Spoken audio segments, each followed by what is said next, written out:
जे मी काम करते त्याच्यामध्ये गरोदर माता असतील, 0 ते 6 वर्ष मुलं असतील, किशोरीवयीन मुलं असतील, नंतर प्रौढ व्यक्ती असतील, त्यांना मार्गदर्शन देणं, स्तनदा मार्गदर्शन देणं, त्यांच्या माता बैठका घेणं, त्यांच्याशी संपर्क साधणं, अशा बऱ्याच गोष्टी माझ्या जीवनामध्ये रोजच्याच येत असतात.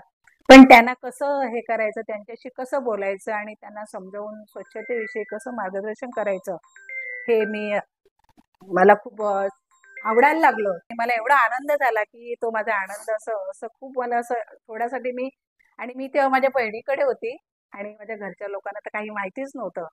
मला फोन आल्यानंतर मी अगदी ठीक आहे मी येईन म्हणून, आणि तो हे घेतल्यानंतर मला खूप आनंद झाला, की मी काहीतरी केलेल्या कामाची पोचपावती मलाही मिळत आहे.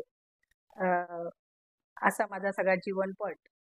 आणि त्याच्यामधनं सुद्धा मी समाजकार्य करत होते. समाजकार्य करण्याची अजून मला खरं तर प्रवास तुम्ही निस्वार्थपणे फक्त समाजासाठी आणि जी तुमची जबाबदारी आहे ती तुम्ही पार पाडत असताना कुठेतरी आपल्या कुटुंबाकडे दुर्लक्ष होता कामा नये ह्याची तुम्ही दखल घेतली आणि त्याच्यातून आपलं कुटुंब, आपला स्वतःचा वैवाहिक जीवन, आपला संसार आणि त्याच्यासोबत त्या काळामध्ये कोणत्याही तुम्हाला सुविधा पुरवत नसला तरी स्वतः पायी प्रवास असेल किंवा खडतर प्रवास असेल, जायचं तर आहेच, ही तर मोठी जबाबदारी.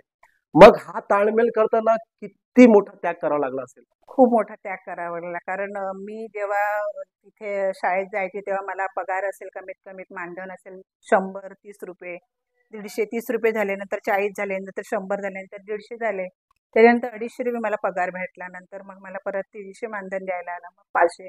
असं करून मी त्या पैशाकडे बघितलं कधीच नाही. कारण माझा तो हेतू आतापर्यंत नाही.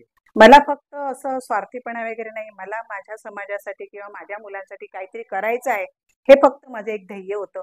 आणि त्यासाठी माझ्या मिस्टरांचा खूप मोठा वाटा आहे. कारण त्यांनी मला कधीच असं हे नाही केलं, की बाबा नको जाऊ इथे. आणि जरी मला त्यांनी संमती दिली असली तरी सुद्धा समाजासाठी मला जेव्हा काही कुठे जायचं असेल तर माझी सगळी घरची कामं, माझ्या मुलांच्या शाळा, मुलांचे जे काय असेल ते सगळं उरकून मी बाहेर पडत होती.